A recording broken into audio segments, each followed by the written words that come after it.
This is my the second part of my cinematic universe videos.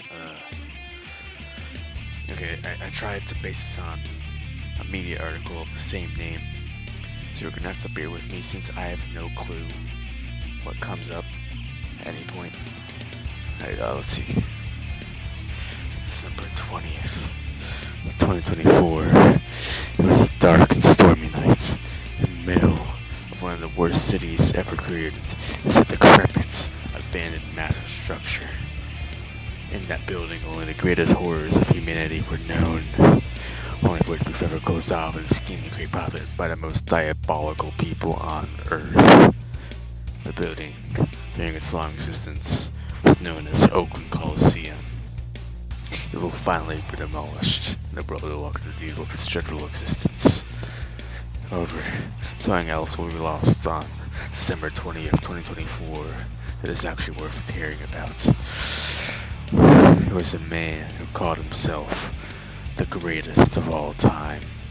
Someone who was forced to stand in that decrepit building for what was too long. He is the de facto greatest leadoff hitter in Major League history, Rickey Henderson. His steeliness sheds his mortal coil on his hospital deathbed. On his way up to the missing gates of Thief Heaven, where he would soon meet fellow kleptomaniacs such as Blackbeard, Robin Hood, and Dutch Van der Linde. Rickey's disembodied soul is forced back from the missing pearly gates and awakes in the abandoned Moneyball movie studio. He looks at himself. He was now an opaque white, appearing as his younger self, back in his playing days. He had become a ghost. The studio is lit by a dim light. In front of Rickey stands John Fisher. Rickey doesn't know what's going on. Can you explain what's happening? I shouldn't have to say, but Rickey was obviously the person who said this, since you can clearly see the yapping speech bubble, which will show whenever someone talks. Sit down, you hot dog. Mr. Henderson, I sold both of our souls to the demon known as EA Sports in exchange for the MLB approving an athletic relocation to Las Vegas. Oh, hold on.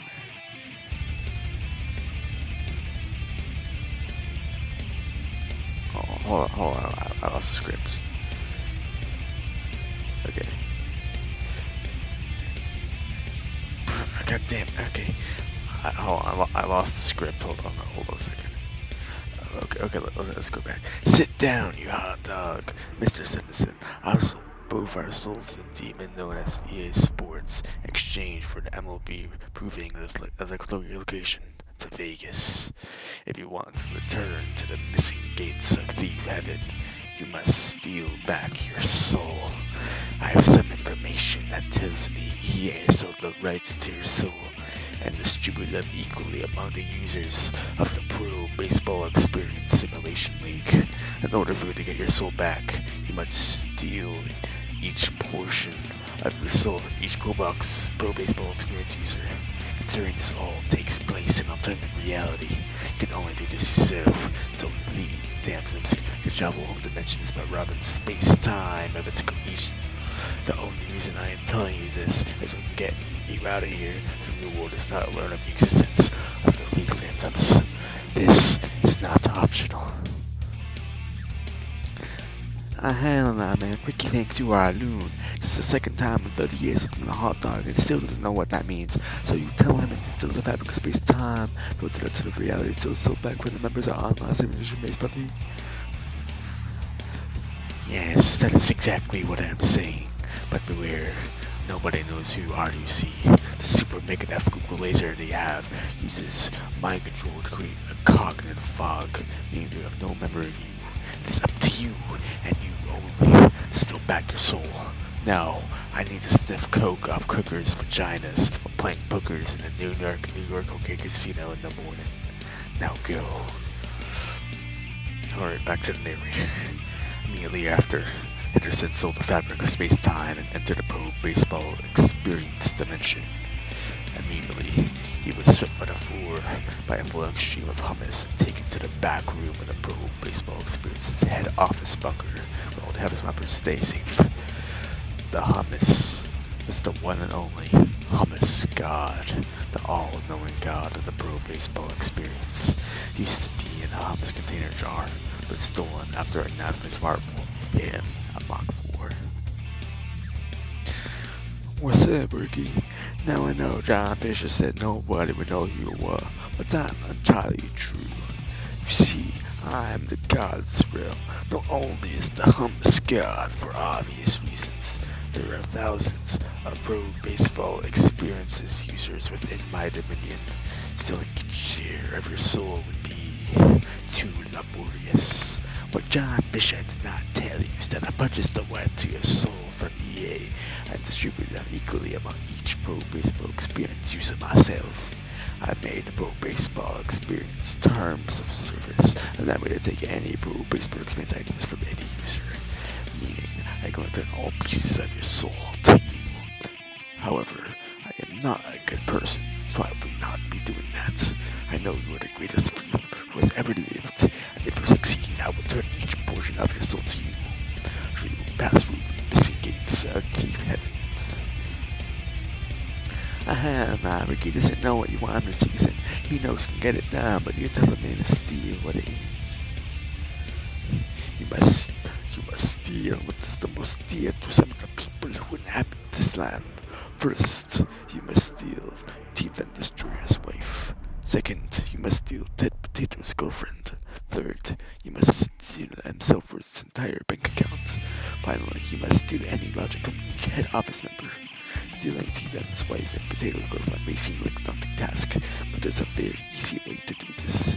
If you can feed them both scud muffin, they will fall in love with you. Nobody can resist the taste of a good muffin. I'm sure stealing South for $760 million is easy for you. Stealing the logic from head assassin to move down muffles into the watch money ball for 3,000 years. That's very much you complete each task. Okay, back to the narrator. Ricky set off the complete Muhammad's God demanded in order to advance his plot and not have a never-long monologue. Ricky decided to see the old Teton destroy his wife first. He knew that Teton was present at the first pro baseball experience, Blood on the Clock Tower community event. If Ricky can go back in time, Ricky could spend time with Teton Destroyer's wife while Teton was busy. Although it may be possible to steal space-time to transcend reality, it is not possible to go back in time. However, you remember the quote we heard a fan at the Oakland's Coliseum say to her son when he asked for gratitude. Each slice of bacon you eat takes 7 minutes off your life. Each cigarette you smoke takes 14 minutes off of your life. It was obvious what must be done. Since Ricky had 0 minutes of his life left since he was a ghost, eating up bacon and smoking up cigarettes would send him back in time. That's right, baby. Ricky forced a random bystander to become a pro baseball experience user and take the username Cigarettes Bacon. He proceeded to eat and spoke to the user for 3.5 straight hours as he spoke balls with baseball experience user and briefly manifested wherever using our profile extra days mere moments after our congregation. It was now 30 minutes before the first Blood on the Clock Tower event would begin. Bringing still Teton's wife, Ricky steals Scud Muffin's life.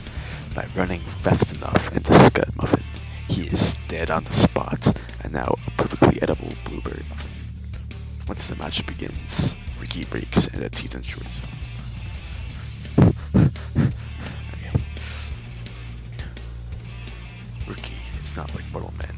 He tears as the signal has gotten him by steal Teton destroys wife. As such, while Teton's wife was delivering to give her own muffin to the destroyer mid-clock tower match, she was hit with a flying dropkick. She's dragged and stuffed into a massive, tall 4 feet wide muffin, which was formerly Scud Muffin. She was now trapped within the muffin. Once the community event is over, Teton would leave and never see his wife again. With the first unfortunate soul were found within the corpse of Scud Muffin, it was time for dead Potato's girlfriend to join her. On the beach in Aruba was Potato and his girlfriend. Their date was paid out using funds obtained from running the province crabs, which was explained by the Potato's bank account was always so low. He always spoils the people he loves. Unlike some other baseball experience users, Potato has a pure heart. And just like that, his girlfriend was gone. Just as Potato and his girl were about to kiss underneath the coastal sunset, Ricky, who was still on the appearance of the ghostly version of himself, if you had paying any attention at all and hadn't been skipping through this thing. If you skipped through this part right now, stop watching immediately. If you skip any of my videos, you cannot comprehend the absolute cinema this is. Anyways, Ricky Henderson ran at 50 miles per hour and snatched Potato's girlfriend. And then he did a spiral football pass, engulfing her within the Scud Muffin, going the way of T-Den's wife. Now that both of the girls were trapped within Scud Muffin, it was time to steal stuff from his bank account. The banner which bank account several uses. Ricky used the IU Discord bot command on Self-Worth. If you ever use that command, you would know it only works when SV's movements off break was at a loss. So he went to the only place he knew he could find Self-Worth's money. He went Self-Worth. In the state of Washington, it's an uncommonly known as Self-Worth, which is the obvious place to go since Self-Worth was the elected mayor of Self-Worth. Ricky quickly ran across the ocean and the continental United States within a mere 12 minutes, using extreme speed to reach it, finding Self-Worth's money stash in a briefcase labeled crab number salaries. There was only one thing left for Ricky to steal before Thomas God could return to his soul and out the path through the missing gates of Thief Heaven. He must steal the logic of each head office member so he can regain his soul. However, much like a dagger to his heart, he realized it was impossible. There's no logic you can steal from the head office. They can only know unlogic. It's not possible for someone to have a new steal. It was a setup. The hummus god would never return Ricky's soul. It felt like salvation was 90 feet away, with Yeti Merlina watching him. At the end of Ricky Henderson's career, he was a dodger. However, he could not dodge hummus god's deceitful ways. It could not end like this. He is the greatest of all time. He wouldn't let some TV in the season take away his chance to enter Thief Heaven. He was gonna steal the identity of Hummus God and recall each Pro Baseball Experience user's share of his soul. Now, if you recall their first conversation between Ricky and Hummus God, you would remember a statement which I totally said, and I'm not making up, where Hummus God said he was a seasoning himself, moving like a liquid across the floor despite sentience, but it was not always his way. As I had said, which I totally have said earlier, I swear I said this earlier, I totally am not lying. He was previously in a hummus containment jar before a Nazmix marble broke it and set him loose, which made him the man he is today. However, if Ricky Henderson could convince everyone that he was Hummus God, he had to steal back everyone's share of his soul using that head office clause from earlier.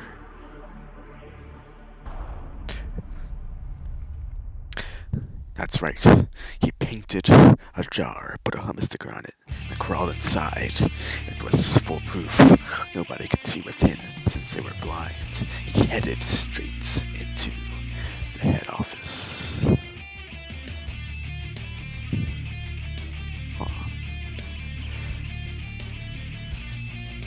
Okay, if the head office knew any logic, they would have obviously seen that Ricky Henderson in the jar was a fraud, and no person would, but the head office members are not normal people.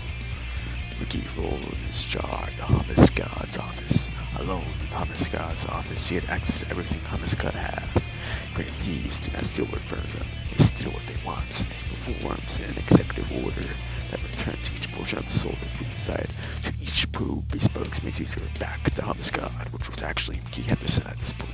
Since Ricky stole Hummus God, saying he now had his soul back. Oh god damn it, there was a misinput. You see, Ricky had most of his soul back. What Ricky had done was return each part of his soul back to himself. But Hummus God still had the last remaining portion left. Ricky heard a swishing across the floor. The real Hummus God was returning, slipping through a crack in the opposite doors and sees flickering cigarettes in his eyes. It is too late, Ricky. The Hummus God dropped the revolver. Ricky hardens. Ricky opened the jar he's still inside his gloves. That ain't over. A game that hasn't started. Bang, bang, bang. Just like that, Hummus God shot Ricky Henderson 6 times. It was over. He was dead again. Or did he? As Hummus flows over to look at the fallen Ricky, he sees no blood. Ricky Henderson grabs a straw, puts on Hummus, and completely slurps him up. Hummus God was no more. How did this happen? Right before Hummus God fired a bullet from his revolver, Ricky used his lightning fast speed to grab the bullets out of the revolver before they were fired. This Ricky is just so fast, Hummus didn't see it. The greatest of all time was truly the greatest of all time. Now that he already regained his soul, he once again stole the fabric of space-time and headed back to the real world. Ricky was back in the Moneyball studio. John Fisher was there. The entire time in which Henderson went to the pro baseball experience dimension was 2 entire segments in the real world. John Fisher waited 2 seconds for everything I just said to happen. That's right. Okay, I forgot to put a speech bubble here. Okay, oh, there it is. Hey, Ricky, good work. Now there's one last thing to do. To send you back to thief heaven. Doink. John Fisher hit Henderson with a baseball bat cork of holy water, returning Henderson to the missing gates of thief heaven. He did not just enter thief heaven. He was supposedly placed backward as the greatest thief who ever lived. He had stolen the title of Man of Steel from the Man of